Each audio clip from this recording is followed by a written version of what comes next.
Hello বন্ধুরা, তো আজকে আমি তোমাদের একটা নতুন রেসিপি শেয়ার করব। সেটা হচ্ছে pan fry momo, veg pan fry momo.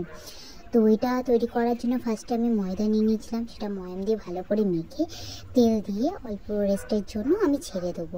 তারপরে মোমোতে লাগবে কিছু সবজি, যেমন হচ্ছে ধরুন আমি দিয়েছি বিনস দিয়েছি, পেঁয়াজ দিয়েছি, কাঁচা লঙ্কা দিয়েছি, সাথে গাজর দিয়েছি।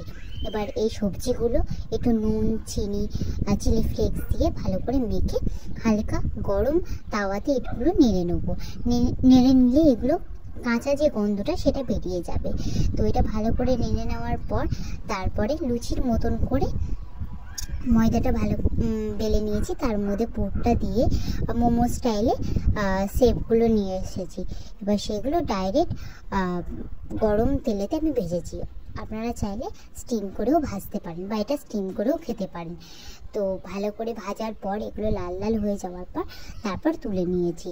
তুলে নেওয়ার পর গরম তেলেতে রসুন, পেঁয়াজ দিয়ে হালকা টস করে সাথে টমেটো সস আর সয়া সস দিয়ে দেখো প্যান ফ্রাই মোমো ঝটপট রেডি হয়ে গেছে। এটা খেতেও কিন্তু খুব সুন্দর হয়েছে, একবার তোমরা ট্রাই